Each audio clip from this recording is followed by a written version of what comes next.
Okay, I'm recording now. Any questions at all about the class, anything at all?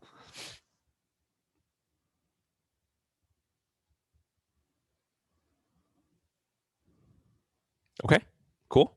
Everyone kind of understand what's going on with everything. A couple minor things. I'm about halfway through grading the exams. I think what I'm going to do is on Friday, I don't know if we'll have class time to deal with it, but on Friday after class, I'll maybe stick around for another 15, 30 minutes and go over the solutions. For reasons of potentially reusing material and stuff next year and stuff like that, that little session will not be recorded. Okay. And so please stick around after the class if you're watching this recording and you are in a different time zone or something and would have difficulty making that time. Come see, just find me, and then I'll go through the solutions with you as well. And then I'll release the grades soon after that. Okay. What else was I going to say? Someone actually only submitted problem 1 on the exams. For those of you that are on the call right now or watching the recording, you might want to go online and check what you actually submitted. You don't have to do it now. I promise it's not going to affect anything.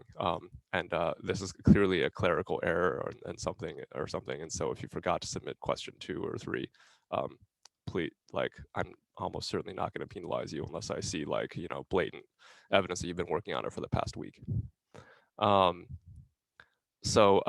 The reason why I don't know which one of you it is right now is because it's locked under anonymous grading right now. And so I actually have no idea who it is. It's someone with a random 5-digit code. By the way, also, please don't write your name on the exams. I think a couple of you did, and that was kind of difficult to play with. Any other sort of things going on that we should talk about? If not, I'm going to go ahead and continue. I just sent an email a little before class. I wasn't sure if anyone else felt that way, but I wasn't able to put quite as much time into the assignment due today as I maybe would have liked to. I don't know if there's any potential to get a little extra time if anyone else wants more time, but I mean, I'm okay with submitting it otherwise if no one else feels that way. Yeah, I mean, with something like this, I'm perfectly fine to be flexible. If you guys want until midnight tonight or something like that, if you haven't already submitted it, if you want a little more time and then just submit another version, I'm perfectly fine with that. I will say in general, this is sort of a different thing because it affects all of us. I will say that in general, if you're sick or something like that, or if something happens during one of the homeworks, this is why we dropped the last homework score. This obviously affects all of us, so yeah. Okay. Cool. Yeah, am I sharing my screen right now? I don't know. Let me see. And my OneNote isn't working anyway.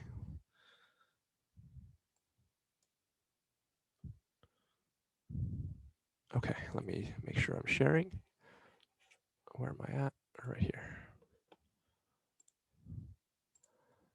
Okay, over the past couple lectures, we've been talking about this idea of perturbation analysis. This is sort of where we left off. The idea is that this is an approximation technique, right? It allows us to take a fairly complicated differential equation. In this case, it's not complicated, but that's just because it's for educational purposes, right? But it allows us to take a fairly complicated differential equation and then approximate it under a certain limits. Those limits are when you re-express this differential equation in terms of a parameter. In this case, you might call it we called it epsilon, but it might be something like a Dom-Cola number or something like that, right? In this reaction diffusion case, of course. When epsilon is much, much less than 1, or when epsilon is much, much greater than 1, then you can apply either regular perturbation when it's much, much less than 1, where you basically plug in like a Taylor expansion of your proposed solution and then solve for those for the terms in that Taylor expansion. Or when epsilon is much, much greater than 1, that's what we started talking about yesterday, then you do singular perturbation. Okay? And singular perturbation is what happens when you notice that when you apply the limit epsilon is much, much greater than 1, then excuse me, then one of the key terms in your differential equation actually drops out, and it turns a second order differential equation into, well, a 0 order differential equation, f is equal to 0. And what that suggests then is that because you know how when you lose the when you have a not as high of an ordered differential equation, you can't have as many boundary conditions, and so you can't satisfy all the boundary conditions simultaneously. So then we had to break it up into two separate problems. We had something at something like a boundary layer right here, and then we had a bulk problem. This is where we showed in MATLAB how if you break it up into these two, and then you get a solution. In this case, which look kind of like an exponential, it sort of falls exactly on our exact solution. Sounds familiar to everyone? Now you might imagine immediately why we care about this. This is not a reaction diffusion class. This is actually a fluid mechanics class. And the very complicated equation that we actually care about is called the Navier-Stokes equation, right? And so trying to solve an equation like that in general, you will almost certainly need to do approximation techniques. And basically for the remainder of this class, we all the way between now and I guess Thanksgiving, we'll be talking about basically applying perturbation analysis techniques to the Navier-Stokes equation. It's a little bit more complicated than that because in applying the perturbation analysis, there are a lot of different wrinkles because the Navier-Stokes equation is not just a simple reaction diffusion equation that we just did. But that's sort of a general framework that we can think about going on here. Okay, so first we'll start off by just talking about in general how we think about scaling in the Navier-Stokes equations.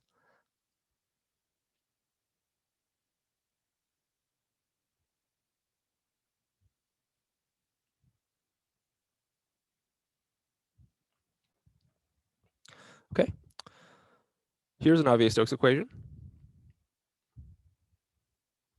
written in vector form.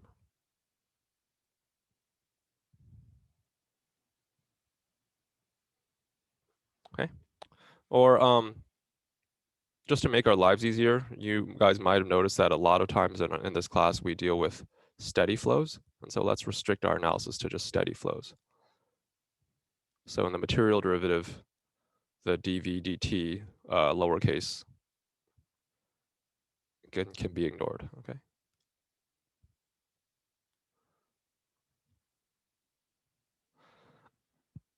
Okay, and so now let's look at what actually happens to each of these different terms. Like what are the relative magnitude of these terms?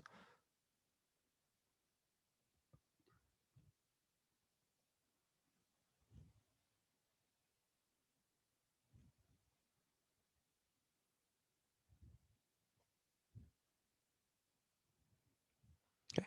This is kind of like trying to extract out something like an epsilon or something when we non-dimensionalize that reaction diffusion equation, right? It's also a little bit like our analysis with the lubrication approximation where we showed that one or several of the terms are much, much smaller than the other terms, and so we don't have to deal with that as much, right? Let's look at sort of the archetypal example. This example is flow past an object.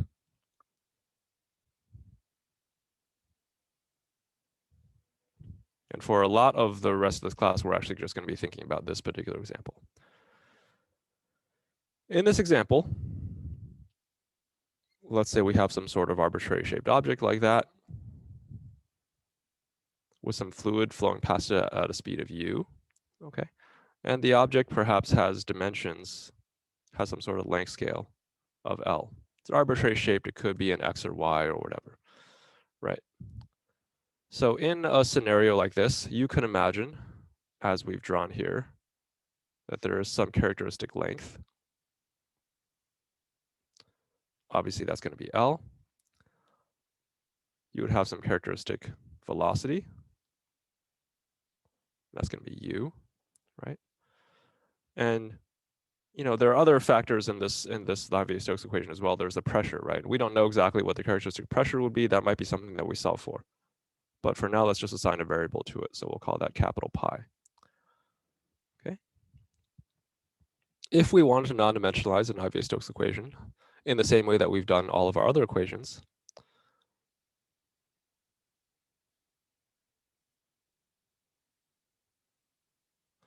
okay, you can imagine, excuse me, that your Vx and Vy could be non-dimensionalized using our u, our characteristic velocity.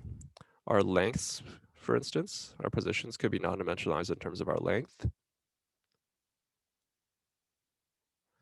And then, of course, our pressure could be non-dimensionalized in terms of our pressure scale. right? And it's just going to be a game basically of trying to figure out what, which of these terms are going to be important. Are there parameters that we can extract out and stuff like that? Okay. So you guys probably already know the moral to the story of the different parameters that we're going to deal with, right? But let's go ahead and talk through it and then think about this then in terms of what we know about perturbation analysis, okay? Excuse me. So in the Navier-Stokes equation, as we know, we have what are called inertial terms over on the left-hand side. We have this pressure gradient that in many cases drives the flow or something like that, or is how we calculate forces and stuff. And then these are the viscous terms, right? When we played with a lubrication approximation, we saw that the inertial terms and the viscous terms and stuff all have similar magnitudes within themselves, right? So the various viscous terms were similar, except for that confined geometry in the lubrication approximation, right? The inertial terms all basically had the same order of magnitude as well, right? So let me just write what those were down. The inertial terms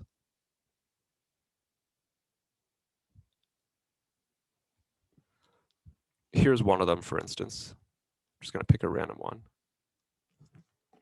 right? That should scale as something like, well, here's a rho, the two vy's are going to be a u, so that's a u squared, and this y down here is going to be an L, right? So this should scale as something like rho u squared over L. Okay. On the other hand, the viscous terms, here's one of them, for instance. Now, of course, we have no reason to think that the other ones will be all that different. By similar logic, this should scale as something like this. So I'm going to play fast and loose here when I non-dimensionalize the Navier-Stokes equations, in basically just assuming that all these viscous terms over here could potentially be similar, and all the inertial terms could potentially be similar. If I were to do that, then this term will look something like this. So I'll say non-dimensionalize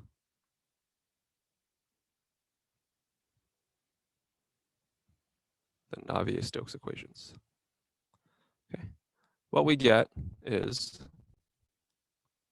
this first term is going to look like rho u squared over L.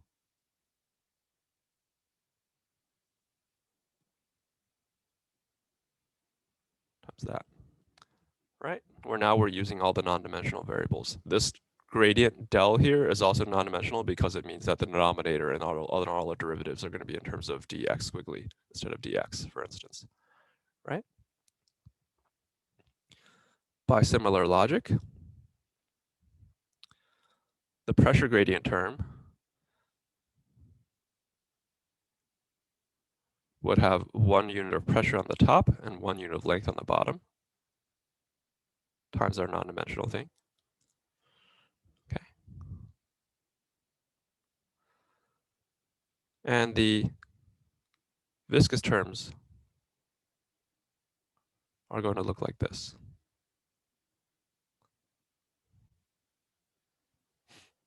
Okay. And of course, we can rearrange this, and we should get a result that maybe some of you guys would immediately expect. So I'm going to multiply through by L squared over by, I'm basically just going to multiply through by this, or divide through by this term here. Okay, so what I get then is rho UL over mu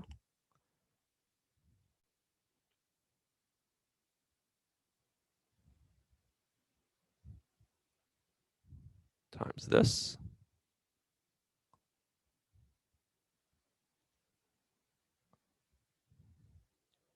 plus, oh, sorry, there's no line at the bottom. There we go. Plus this. Okay, kind of makes sense. That's in general how we rescale the Navier-Stokes equations. Okay. Now, of course, this guy right here, you guys know about already, right? This is called the Reynolds number. Okay. And this Reynolds number which is mu UL over, or rho mu UL over mu, or you could also write this if you like kinematic viscosity, right? This is sort of the balance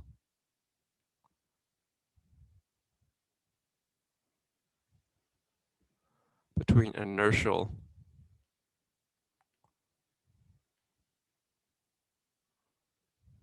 and viscous terms. Okay. Now, in this formulation right here, if you were to replace this with a Reynolds number like this, you can maybe see how this formulation allows us to apply perturbation analysis, right? Because again, we have a particular equation here, as this case it's a second order, and in this case nonlinear differential equation, which is even more complicated, of course.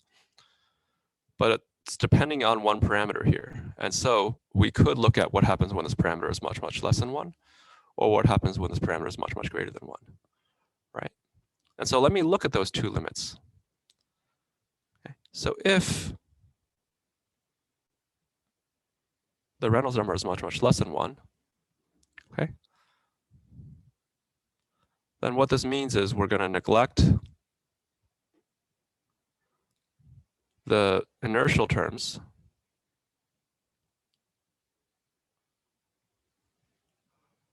okay, and this regime is called the creeping flow regime. In general, this happens when we're talking about, of course, small velocities, small length scales, or really high viscosities.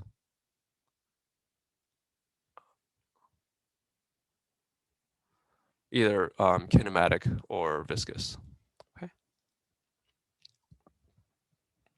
In real life, this situation happens all the time. It happens when we're dealing with highly viscous fluids. Okay, think like honey, polymer solutions, stuff like that. It also happens a lot when we're dealing with microscopic problems. Think like colloids or, bacterial swimmers and stuff like that. Okay, and then of course, there's this pretty mature field nowadays of microfluidics stuff. And when you're modeling flow in those sorts of scenarios, then you're essentially in this limit as well. Right. In that limit, as I mentioned sort of at the very beginning of class, we have this pressure scale that's sort of unknown. In that limit, it turns out that the most convenient pressure scale is such that is chosen such that this term can be absorbed, can just be 1, for instance. Okay, so I'll say that the natural pressure scale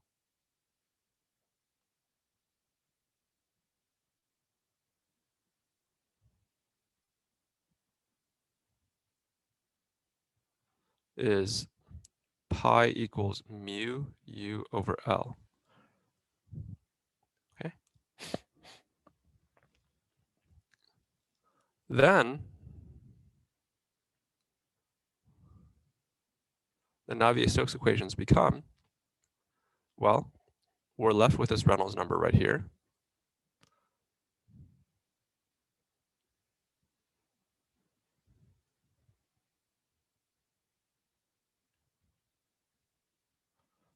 This term,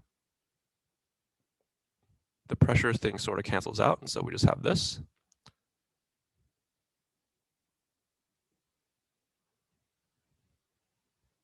Plus that.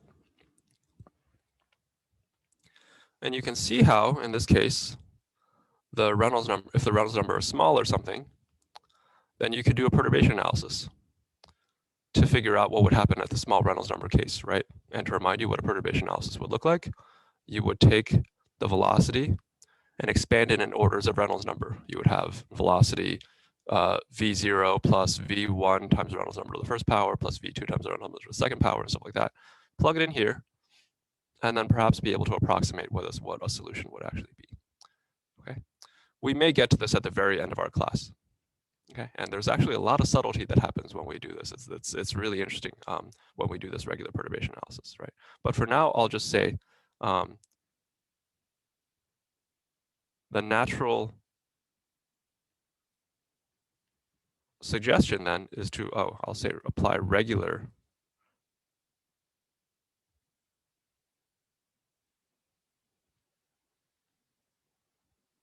perturbation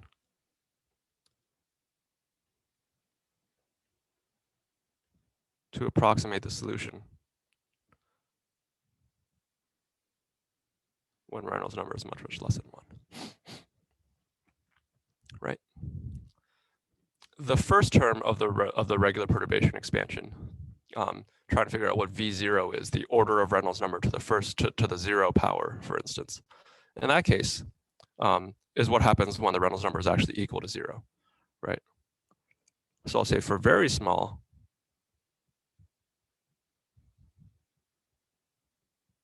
then we'll just let it actually completely go to 0, right? And what we get is an equation that looks like this.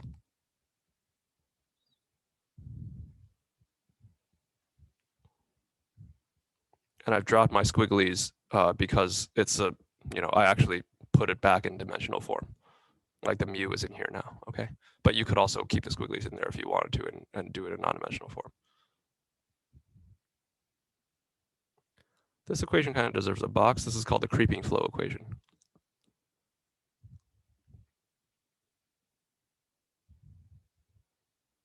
It's also called the Stokes equation, okay? One nice thing about the creeping flow equation is that this is a linear equation.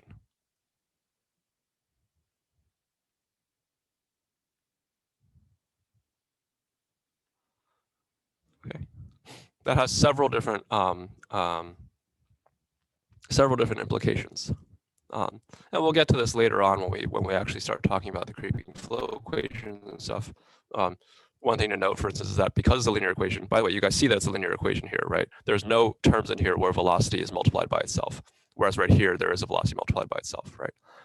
And so what that suggests is that you could, because it's a linear equation, we can kind of do what we were doing earlier with a steady state and transient thing. You guys remember that homework problem during the FFT thing, right? In this case, we can do something similar where you can add, if two equations are valid solution, or two solutions are valid solutions to this PDE, then you should be able to add them together and also get a valid solution, right? In order to satisfy new boundary conditions or to satisfy a new scenario or whatever, right? And so creeping flow equations, in many cases too, there are full analytical solutions and stuff, and it's sort of a nice, it's a really, nice mathematical framework for this entire field. It's called Stokesian dynamics, creeping flow, and stuff like that. Okay. Now we can also talk about the other scenario. If the Reynolds number is much, much larger than 1. That's the opposite, right? So here we're going to neglect the viscous terms, right? Instead of calling it creeping flow, now we call it inviscid flow. Okay. Inviscid, obviously, because we're neglecting the effects of viscosity.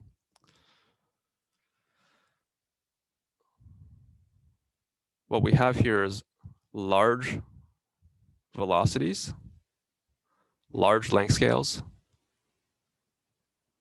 and of course, small viscosities. Okay. Large Reynolds number situations happen during macroscopic flows.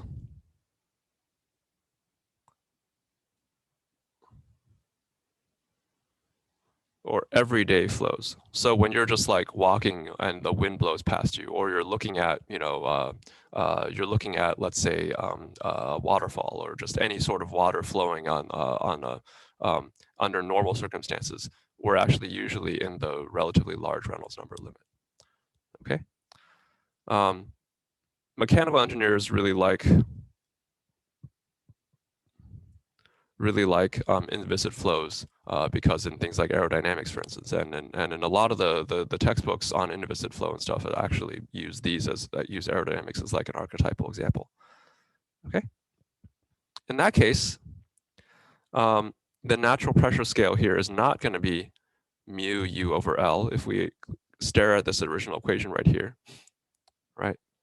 What we want to do then is to get the pressure term here to start to balance this inertial term rather than the viscosity term, right? And so perhaps it makes more sense to choose our pi here such that these two terms would have a similar order of magnitude. So what I'm going to do is take this Reynolds number grouping over here, move it over to here, like divide through by it, and then choose our pi such that this term cancels out.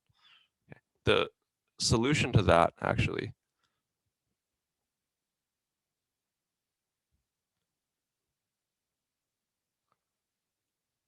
the natural pressure scale here is actually rho u squared. Okay. Then here the Navier-Stokes equation becomes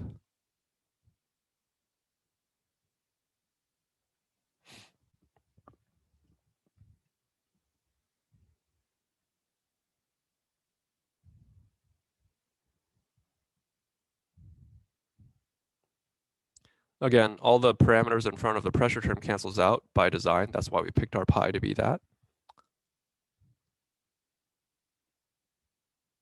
And we get something that looks like this. Okay. And we can solve an equation that looks like this as well. But now we're dealing with a singular perturbation problem, right? Not a regular perturbation problem.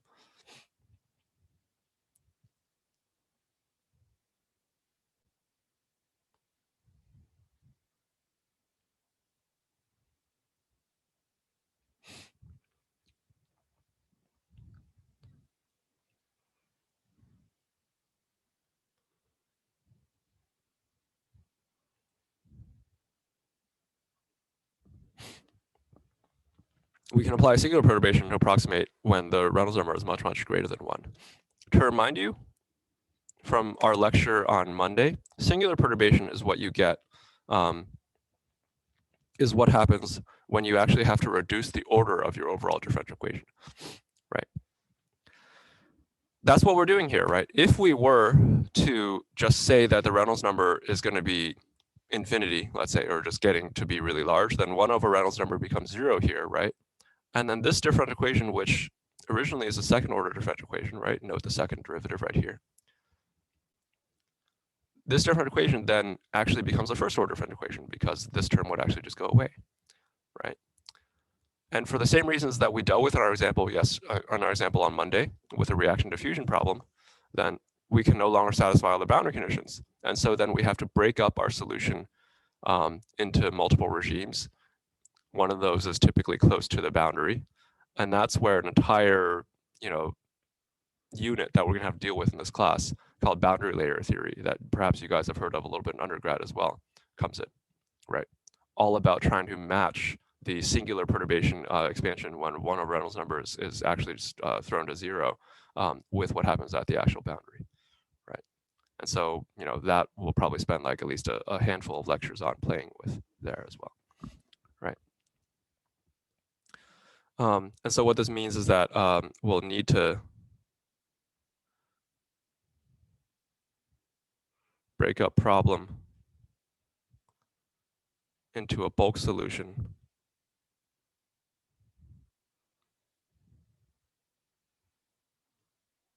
plus a boundary layer. Okay. In the bulk solution, or another way of saying this is if the Reynolds number actually becomes very, very, very large,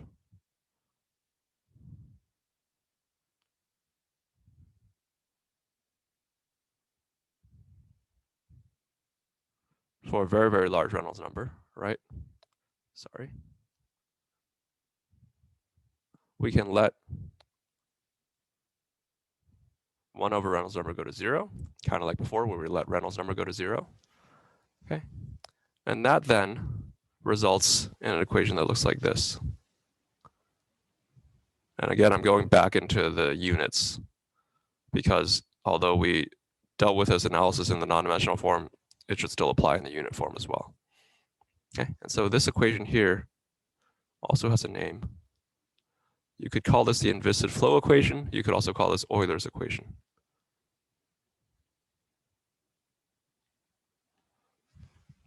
Okay. And again, this is what you get when you basically ignore the effects of viscosity. Now, about half an hour left, let's see, or a little bit less than half an hour. For the next couple lectures, what we're going to talk about are ways of solving. Sorry, I didn't mean to jump so quickly. If any of you guys are still trying to write stuff down, let me get there again. For the rest of this class and maybe the next couple lectures, we're going to talk about ways of solving this Euler's equation that's a little bit more amenable to actual problems that we might encounter. Okay. This is again the inviscid scenario. So I'm going to go about it in a little bit of a roundabout way, but I promise you that maybe after 1 or 2 lectures, you'll immediately see why we're dealing with this. I'm going to revive a concept that that perhaps several of you have already forgotten, and that's called vorticity. So what I'm going to talk about is the vorticity equation. Because it turns out in the inviscid flow scenario, it actually makes a lot of mathematical convenient sense to deal with, instead of dealing with actual velocities, to deal with vorticity. Okay, and I'll show you why. But for now, I'll just say this is another way of thinking about the Navier-Stokes equations.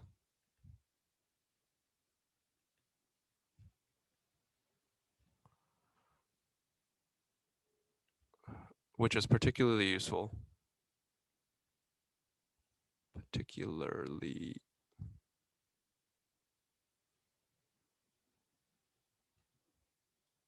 in inviscid flow.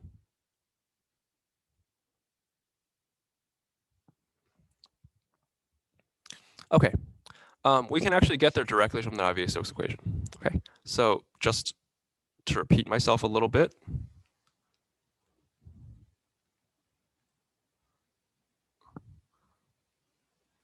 these are the Navier-Stokes equation. Okay,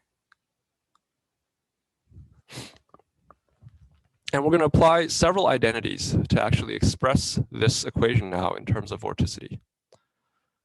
Okay, you guys have actually proven several of these identities, either on the homework that you just submitted or are about to submit, or even earlier in like homework 1, for instance. Okay, so you guys know this identity.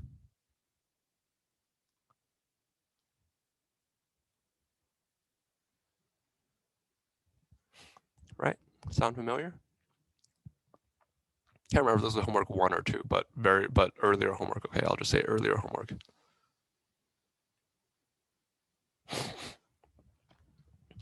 Okay. So,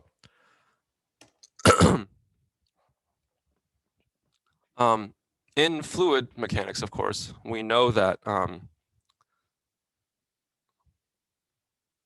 del dot v equals 0 by continuity, right?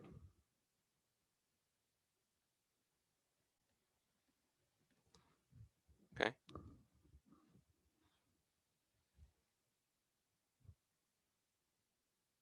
So this means that del cross omega is equal to negative del squared v, right? Just to remind you, omega is del cross v, right? That's the vorticity.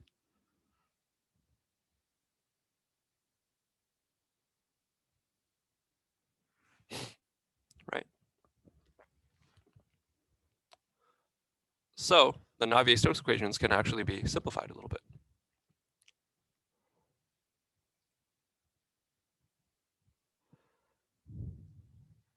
I'm just going to expand out my material derivative here. You don't really have to do this if you don't want to, but I'll show you that in future term when we're talking about other terms going on. This can become important.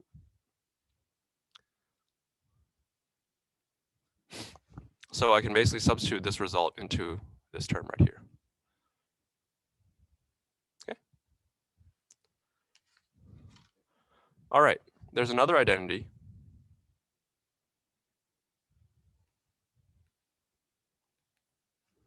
You guys just did this for your homework or are about to submit this, right?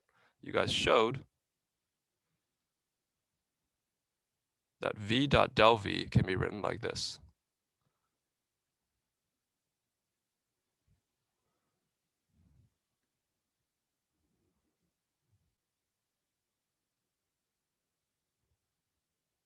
In the homework, you might have written this in terms of w instead of del cross v, but it's the same thing, right? They're both vorticity.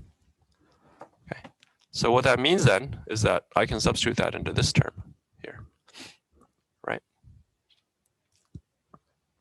So what I get is, here I'll write, this is the Navier-Stokes equation, okay?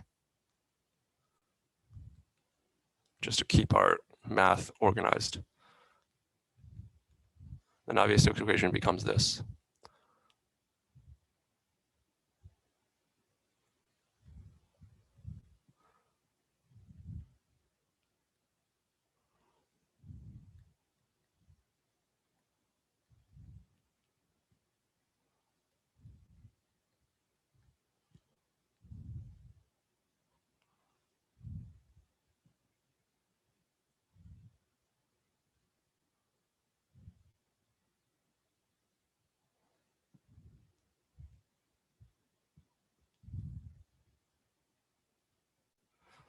That, okay?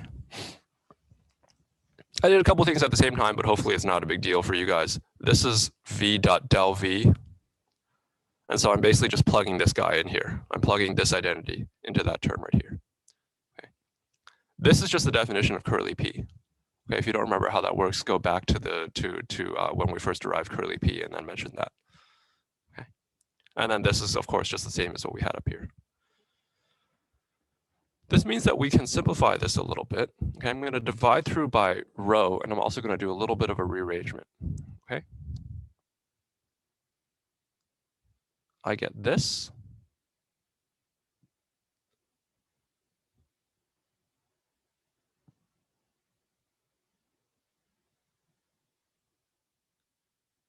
Plus this. This is just this term right here. And this right here is just this term, but I switch the order of the cross product. And you know how when you switch the order of a cross product, it's anti-commutative, right? Okay. I think I'm going to take this guy and move it over here. And I'm just going to this is both del of a quantity, so I'm just going to combine these two dels. So I get this.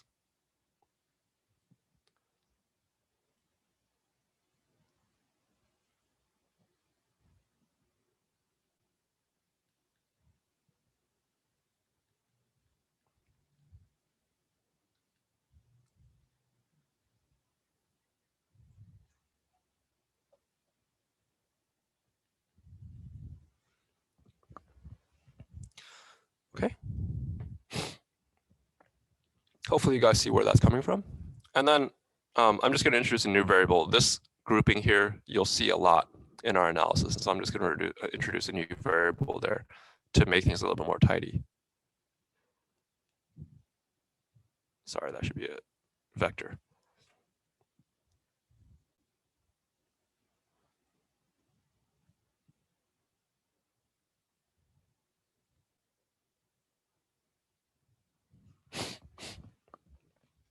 Okay, where H is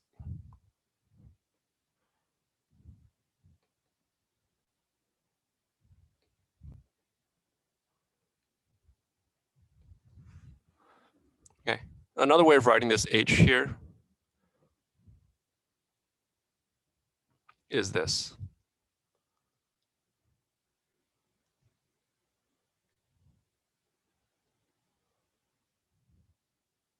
This GH is what you would get if you were to actually take the whatever acceleration you're in and then dot it with a position vector x here.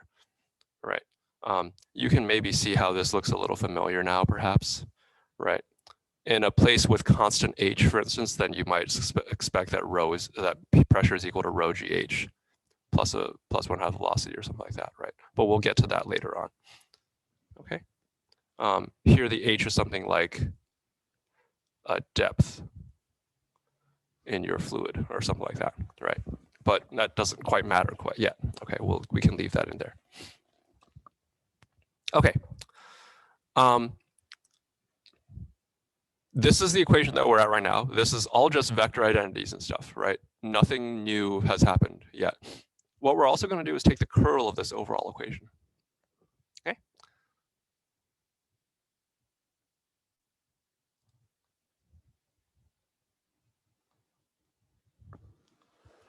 Okay. So the curl of this equation looks like this.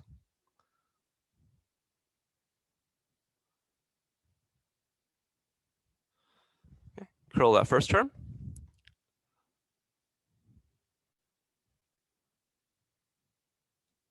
Curl of the second term.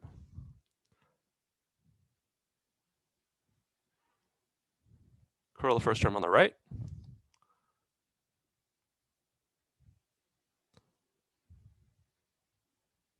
Curl of the second term on the right.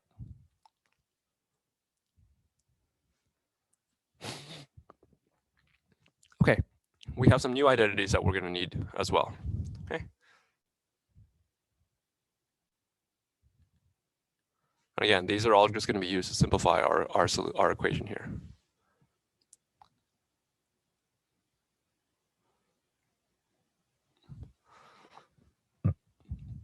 This you proved as well earlier.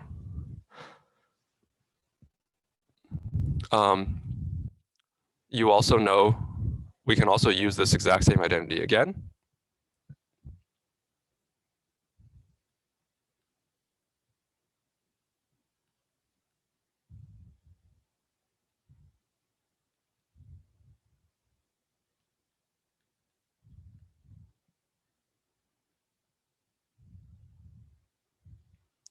Okay. You also know that del dot omega is equal to del dot del cross v, which is also equal to 0. And you also proved in an earlier homework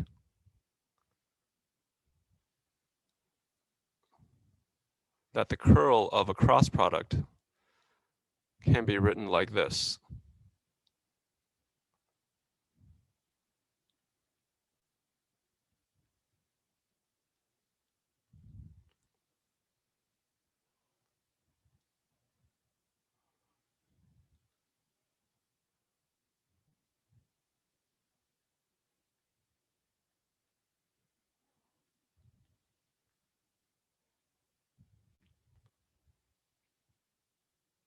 What's going on?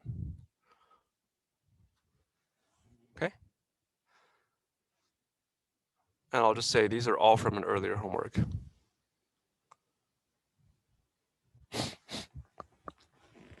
Nod your head if any of these sound familiar, or shake your head if any of these don't sound familiar. Okay. I can simplify this idea. This is true for just any two vectors, the curl of a cross product of any two vectors. In this case, we're dealing with a vorticity and a velocity. So del dot v, as you know, is equal to 0, continuity, right? This is equal to 0. And then del dot omega, actually, we just showed up here, is actually also equal to 0. So this can go to 0 as well. Okay. So given this, we can actually plug all this stuff into our equation. Okay. So d by dt of this is just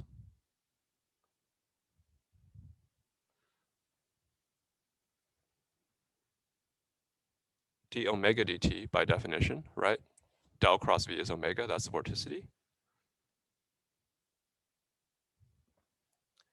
This term right here, the second term on the left, we can use this identity right here. Okay, so we get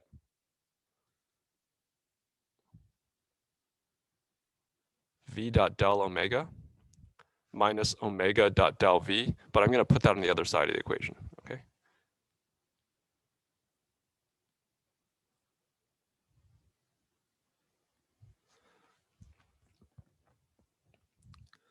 Okay. And then this term right here is 0. Okay. And then this term right here is just given by this identity. But because del dot omega is equal to 0, then we just are left with this.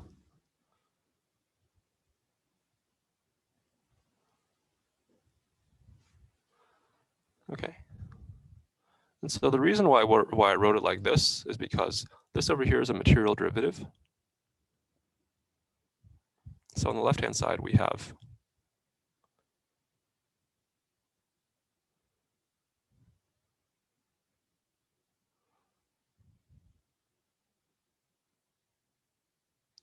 that, and then the right-hand side is still the same. Okay, this equation has a name. It's a pretty useful equation. This equation is called the vorticity equation.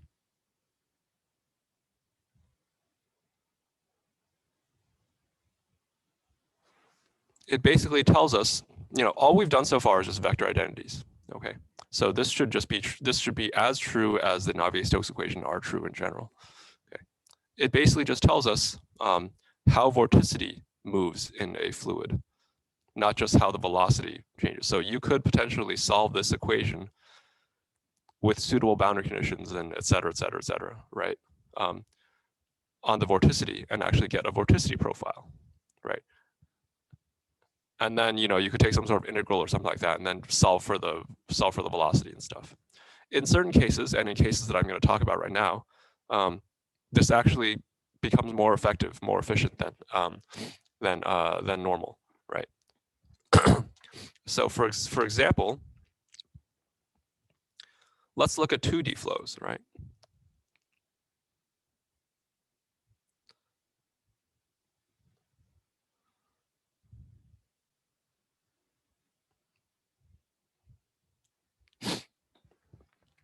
For 2D flows, we have that the velocity can be written as Vx times Ex plus Vy times Ey. And so then from the definition of vorticity, then the vorticity is only in the Z direction. Okay. So if that's the case,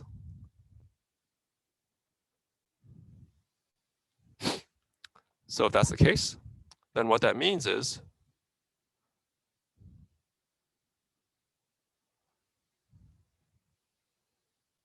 this term right here, this first term on the right-hand side, v dot del v, omega dot del v. Omega only has a Z component, right? And so this is just equal to this.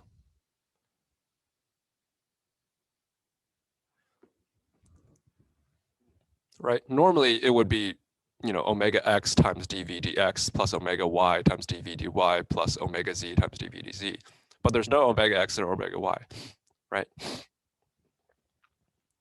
And then, of course, this term is actually just equal to 0. Because it's a 2D flow, and so there's no variation in the z direction, right?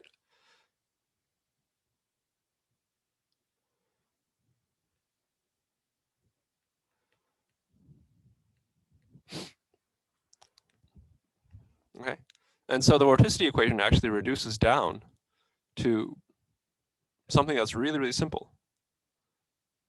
So therefore,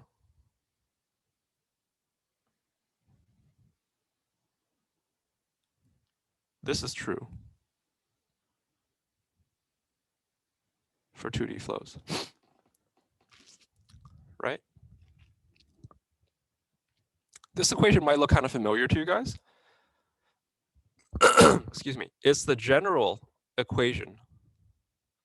It's the more general, like, vector form of the equation. But when we were dealing with FFT in general, right, like all that time with FFT or Stokes' first problem and stuff like that, we were dealing with an equation that looked like dvx dt equals, nu times d squared dvx dy squared or something like that, right? Sound familiar at all? Right? This is basically a diffusion, a one-dimensional diffusion equation, or in this case it's a three-dimensional, but it's basically a diffusion equation, right? So this is a scalar diffusion equation. How is this a diffusion equation when we have like our v dot del omega term, right? Isn't that like kind of convective transport of vorticity? Yeah, I guess that's true. You know, if it's in a different direction or something, then I'll show you. I'll show you how that works. But you know, maybe I'll say instead of a diffusion equation, I'll say this is a scalar mass transport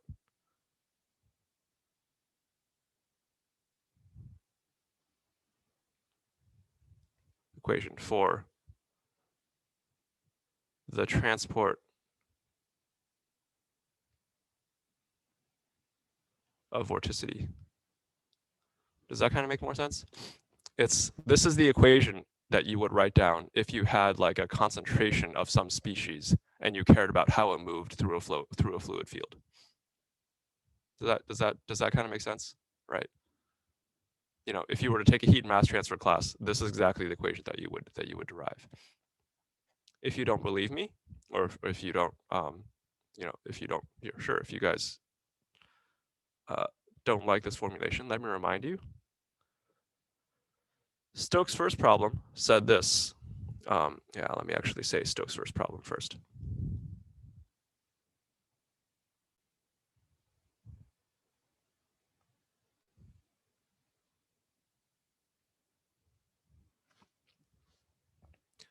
In Stokes' first problem, the solution, if you recall, looked like this. This was a similarity solution, right?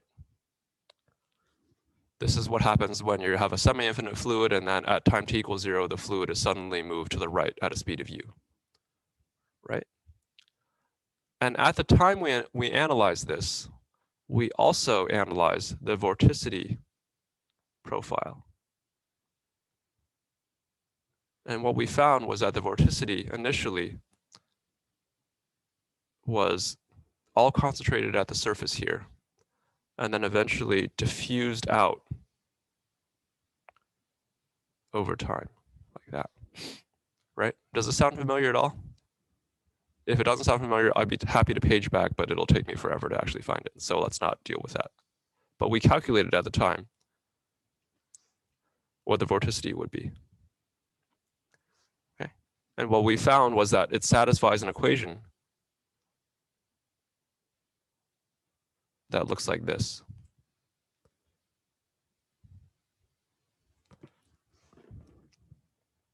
And Akil, you're right that there is that there is convective stuff in this material derivative. That's totally right. But in the Stokes first problem case, those two things are in different directions. The velocity was in the x direction, and we're talking about vorticity flow in the y direction, right? So that didn't matter. Okay.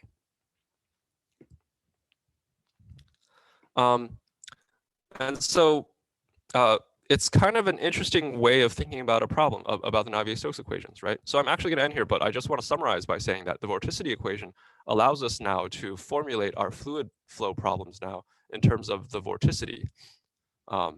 And for instance, this is one result where, like, instead of thinking about you know, solving these complicated Navier-Stokes equations, you could potentially then solve a much simpler vorticity equation right here that you can even draw analogies to in heat and mass transfer, basically, and then eventually back out what the actual fluid flow profile would look like. This is particularly useful in 2D flows, because then in 2D flows, then again, you can talk about mass transfer and stuff like that. Okay. We will talk about even more general cases and stuff where the vorticity equation becomes even more important and stuff as well, right? And so stay tuned for that on Friday. I'm going to take a quick break, but if any of you guys want to stick around for office hours, I'd be happy to chat with you a little bit more. Okay. All right. See you soon.